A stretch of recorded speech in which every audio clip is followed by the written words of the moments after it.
Okay, let's jump right into it. Can you walk us through the general idea of system and soul? Yeah. So System and Soul is a business framework. And it's in that same category and sort of in the lineage of the four disciplines of execution, Rockefeller habits. A lot of people have heard of scaling up and EOS, and it's just been an evolution. So each one of those just built on the success and the truths of the previous one, but integrated newer research understandings and also was kind of meeting the needs of the day in the marketplace, right? Because the marketplace today is not the same as it was 15, 20 years ago, as it was 30, 40 years ago. And so what it does is it helps bring together all these different best practices that people know they should be doing or could be doing. And also a lot of the great people practices that now we're reading in all these different books. Like, you have culture code and a lot of people are reading, I just blanked on, like, Patrick Lencioni's work, a lot of what he's writing in terms of like an ideal team player. And instead of feeling like you've got all these ad hoc initiatives, we bring it together in one cohesive framework. So what we like to say is that the system makes the soul side true, and the soul makes the system matter. So you can't just be mechanical for the sake of mechanics, which is commonly a problem. Not always in agencies. I tend to find agency owners and leaders are a little more soulful. And so it's a great place to work, but it's sort of hit a plateau and can't grow. So you need systems to make that true. And it doesn't mean that you're selling out and become a corporate, or you suddenly can't be creative. So that's where System and Soul sits, is a way to bring it all together in one cohesive structure, so that you feel like you have a track to run on for sustainable and healthy growth. Love it. So, how should agencies think about focus strategy? Yeah, so we tend to, and I'm sure we'll get to some of this other piece later in the conversation. But what we really see with System and Soul, and how that's influenced by what we saw in the marketplace, is companies of any kind need to be aligned around a shared vision. They need to focus on the strategy of how do we get from where we are today to that vision, because vision's that future place. And how do we create confidence in execution, which can be pretty a tough task, especially for agency owners, right? Because that's your baby, and a lot of what you're doing is subjective and creative, and it's a lot of art with a little bit of science. And and so when we talk about focus strategy, it's eliminating the opportunity to chase the shiny objects. And so the first thing you've got to get clear on is who you are and where you're going. And if you don't know those things, then you're already kind of wandering and chasing your tail, or at least it'll feel that way. You're doing your best, you're making your best judgments, but it won't feel like you're making sustained progress in one direction. You're going a millimeter in 1,000 directions instead of a mile in one. And and so when you're focused on your strategy, you need to know what's the atmosphere, where are we going. If you got that, now you can say, this is who we are, this is what we do, this is what's core to us and what we believe, about ourselves as a business. And it's not a right or wrong, it's just who you are and what that fit is. And the more you bring people into that, and they're captivated by that compelling or magnetic vision, as we talk about it a lot of times, now suddenly you can be focused, because those people know where we're going, and they know who we are and how we intend to go about there. How do we conduct ourselves? And then we look at mile markers. So at every 90 days, every year, and then 3 years, and we continually tweak it, right? Because the future is uncertain. And when we do that and we reevaluate, we at least are writing something down. Because if you're not trying to go somewhere, you'll end up anywhere. Mhm. It's kind of like going to the gym and not having like, okay, like tracking that progress and like checking in, and writing those things down. Yeah, it's we just did this internally about a month ago. We have our values, and we looked back and I've read them, every year we look at them, and it's crazy how these same values still apply, but just in like a slightly different, like one of our values is like the community, serving the community around us, and like for a while that was like going out and volunteering, and now it can look like slightly different. So just having those written out and checking in on those is always it's important. um, cool. So one thing that we were talking about a little bit before we jumped on that I want to get your thoughts, opinions on is, so we often have like agency owners that are wearing, I like to say, like lots of different hats. They're in lots of different roles and positions in the company, and they're growing, and they don't know how to get out of like, okay, I'm an owner and I work in the business. I'm designing, logos for the business or for my clients. I'm working on my clients. I am selling for the business, and I am the HR person. I'm wearing all of these different hats. How do I get out of that? How do I identify those roles, and how do I shift that so I'm not the one person doing lots of different things? Right. It's what I like to call being the chief everything officer. That's all CEO stands for. So you're chief salesperson, designer, supplier, accountant, bookkeeper, trash collector, accounts receivable. Like it's all good, and it's all stuff you have to do when you're starting a business. And just for a little bit of context, I mean, I started my agency back in 2015, and grew it for 5 years before I ended up selling it. um, and that, being the founder and being the chief everything officer, was so incredibly stressful, and there's a lot of things you learn to do out of necessity, and there's really no shortcut around that, which is why I think there's such a part of the reason why there's such a high failure rate of new businesses every year. But that, making that move from being founder led to being led by a team of senior leaders, really requires some deep work. And for example, I just got done with a session this morning with a client that's getting started with System and Soul, and that was the complaint of the CEO and the founder, because in something else, another podcast I had been on, I mentioned my feelings, and what I want to help owners avoid is, you start a business because you see a need, you meet a need, but you also have this strong desire for freedom. And instead of feeling like you're on top of the business, you feel trapped inside of it. It feels like a prison. And that's really frustrating, because that's not, it feels wrong from a philosophical level. Like I built this to free myself, to generate wealth, to help benefit my family, to benefit the community, do whatever. But instead, when you're an agency owner, you can be trapped by the hours and the razor thin margins and the endless revision requests, right? So that move takes a couple of things. One, I mean, admit that there's an issue, but it's going to feel risky to pause long enough to create the opening that you need in order to get out of doing everything. And and when that happens, you're going to start to breathe a sigh of relief, but you've got to take the risk. You already took a risk in starting a business. You made a bet. You bet on yourself. You bet on your services. You're going to have to make another bet. That's all really being a business is about, is making a series of calculated bets and hoping that they pay off. And the ones that don't weren't fatal, right? That you didn't ever go all in, right? That's really risky. And so, right. And so what we do first, the first session is mostly working on your org chart and creating, what are the seats and the functions? How does this company run?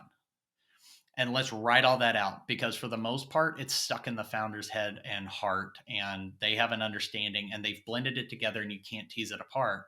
So for example, like the agency I was working with this morning, they were having a really hard time teasing apart what the visionary is supposed to be, which is, by the way, where most owners want to be. Is they want to be the visionary owner. They want big ideas, they want innovation, big relationships, thought leadership, those sorts of things. Typically, not all of them, but typically.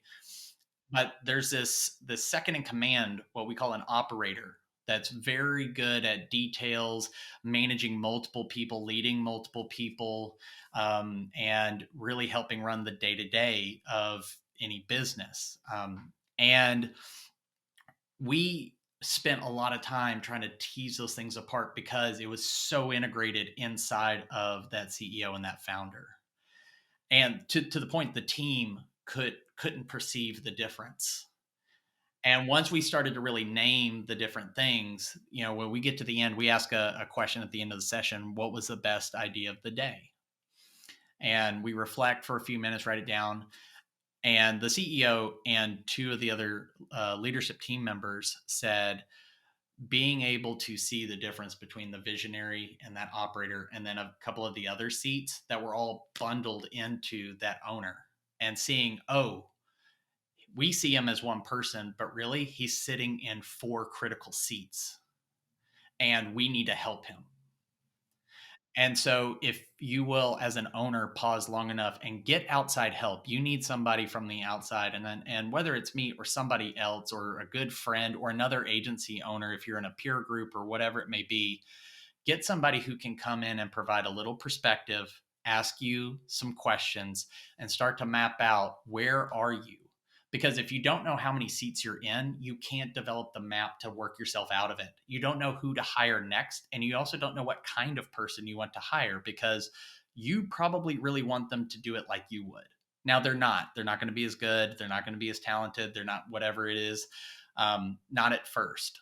Eventually, you'll find people that are just so gifted at sales or marketing or operations that you're like, man, I'm glad they're doing it, because I'm decent, but that's what they were like born to do. And that's always exciting. Yeah. Do you think that there is, or is there an inflection point? Is there like a revenue point where it's like at X dollars? I'm going to speak in dollars because that's where my head's always at. But like, where is that inflection point in the business that it's like, okay, because I can hear my agency owners in the back of my head saying, well, I can't afford to go hire four different people to fill these positions. So like, what's the first one? I could hire one? Like, where is that point? Like, what are your recommendations? Yeah. So typically, when you're hitting that 2 to 3 million, and it can be that, but it can be more about headcount, because the people issue of managing all of that is really where a lot of the stress can come from. And so when you start hitting 15 to 20 people, that's when, like, okay, we need a little bit more structure than we've had. We can't just go with the flow. I would say, number one, if you don't have an executive assistant, get an executive assistant. There's a whole lot of repetitive tasks that you can take off your plate. But I would be looking for that second in command, even if it's somebody on the team who maybe 10 hours of their week, that's it, is dedicated there. There's also tons of fractional second in commands. That's sort of a bubbling, growing group of people out there. And if you can find that person, you can start to catch your breath and generate ideas like you did at the beginning, when you weren't pressured by 10 employees who needed to talk to you, six clients who wanted to just pick your brain a little bit, right? Or had a major complaint. So if you get that breathing, yeah, right, get somebody else to put out the fire for a minute. But getting that second in command, even if it's fractionally, maybe not full time, can create way more margin than you think. So when my first employee, I just kept promoting her up because she was helping me grow the agency. She became that second in command, and it allowed me to pop my head up and see, like, okay, here's the opportunity, and stepped into things, to where we started growing even faster and faster. And I was just blown away by how much margin, just one person who was gifted at that seat could provide. And then obviously, when energy comes back into you, when you do things that energize you, one, you're clear on your role in the company and the value you provide, and then you're energized by it. There's like this force multiplier, right? So it's growth through multiplication, not addition. Yeah, love that. So revenue size 2 to 3 million. 20-ish head count. And then the first step in this process is it's just writing out, okay, here is what I do as a business owner, and breaking it down into different buckets and seeing who on the team today could I allocate some of that work to. And then that frees up, okay, here's where I could hire. Is that how you would approach this? Yeah. So what we do is we think about the core functions of the business, and there's essentially like five seats and or functions, and you can, as you get bigger, it gets more sophisticated. But you've got to market and sell things, right? Somebody's got to help generate revenue. Then you've got to deliver things. So you've got services, and then you've got the admin, HR, payroll, finance, legal, like all those different things. And then on top of that, it sits your operator. And then you have the visionary at the very top who's casting vision and all those things we said before. And so if you think about it, who's leading marketing and sales, who's leading the delivery of services, and who's leading my HR and finance, and you write out what you want those people, those seats to be accountable for. Because as an owner, you may say, well, it's clear what they're supposed to be doing, but I also need them to be clear. This is how this is what you're responsible for. But then we create KPIs and say, how are you going to measure? How are they going to know if they're winning at their job, and how will you know if they're winning?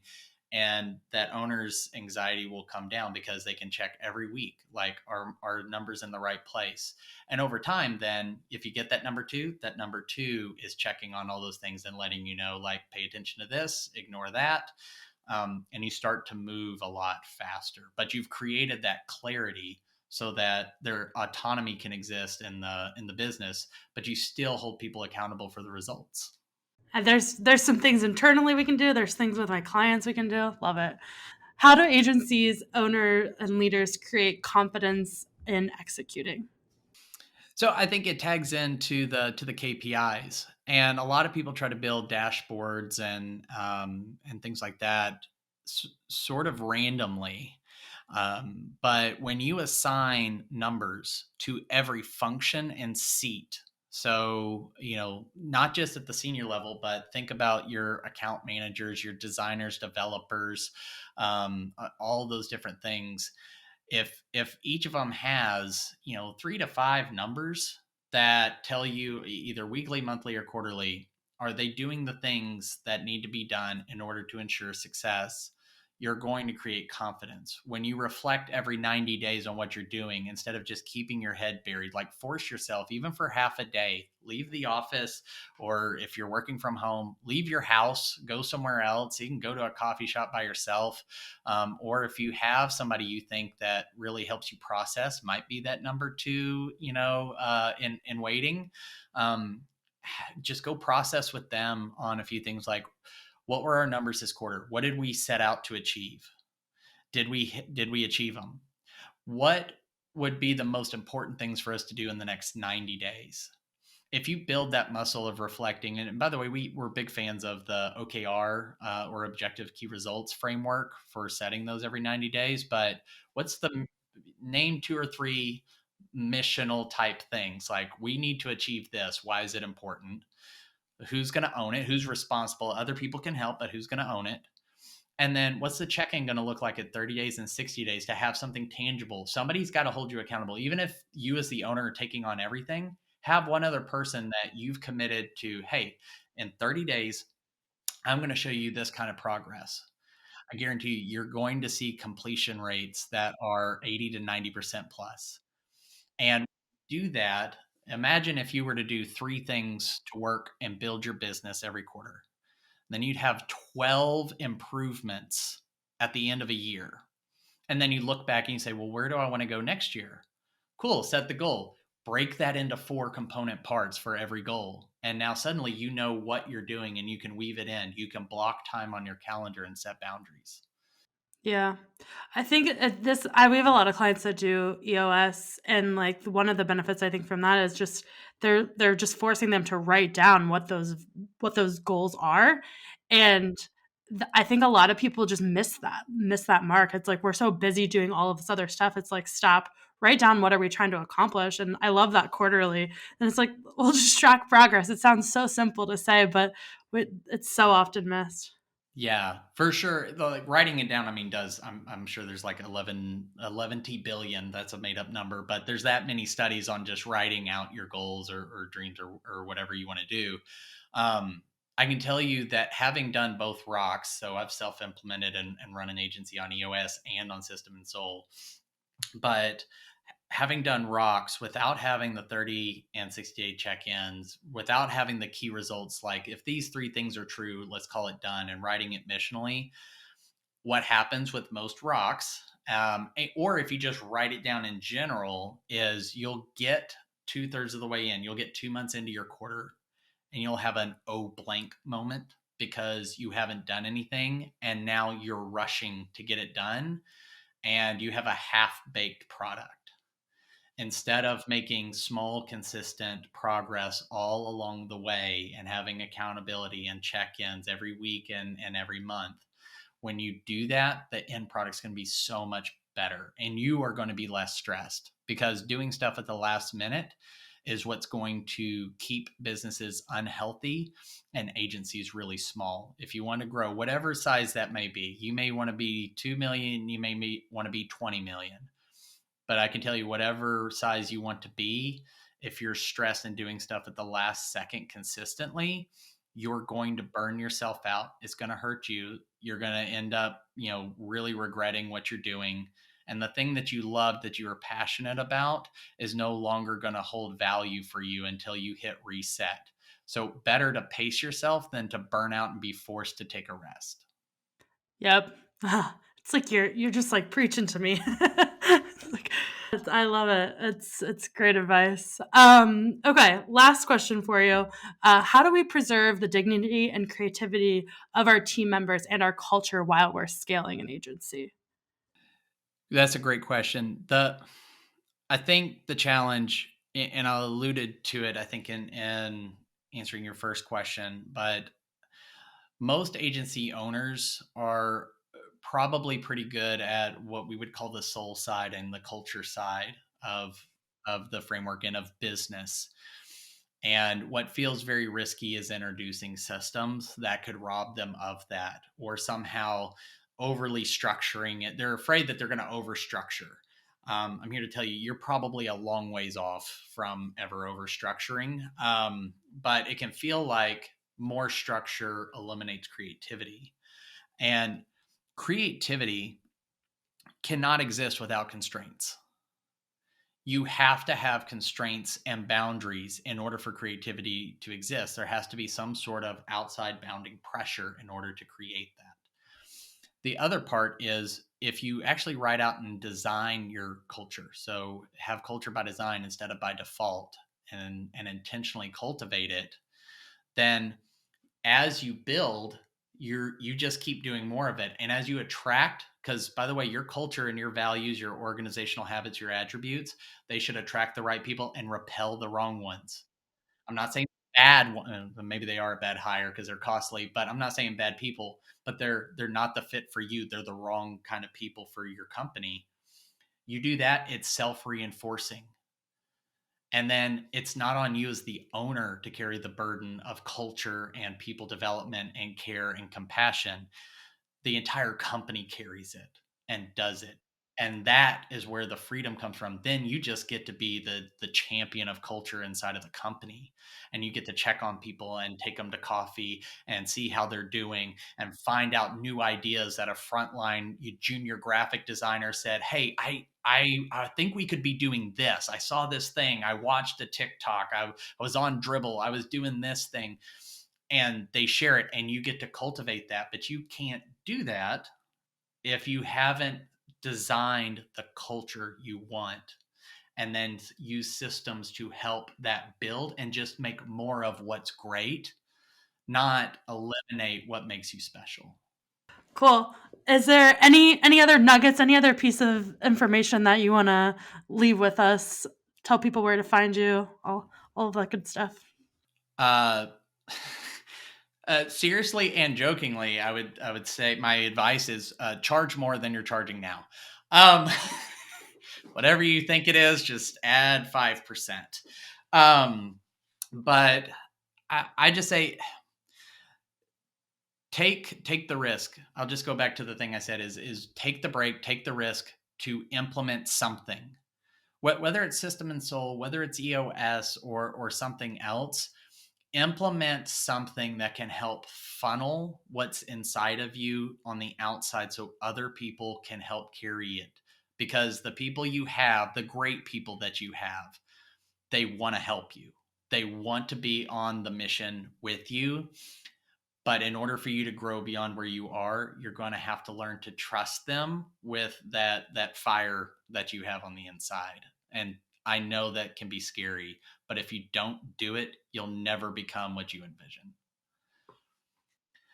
As far as where to reach me or find me, I do dominate Google for my name. I did that early, and even my kids came home and said that they had Googled me, and they're like, "I found you," and I was like, "Okay, weirdo. Like, I'm at home, but I'm glad you're using your school time for that."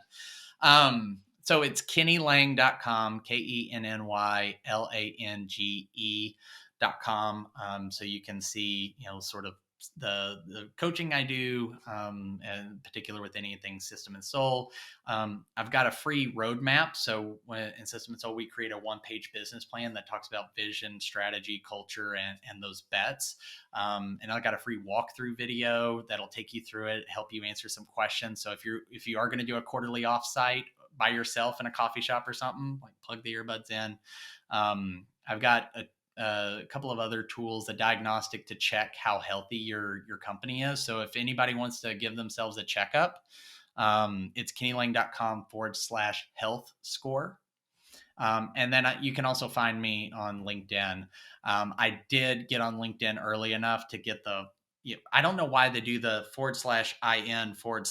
I was like, did you run out of web pages and a hierarchy that soon, LinkedIn? But whatever.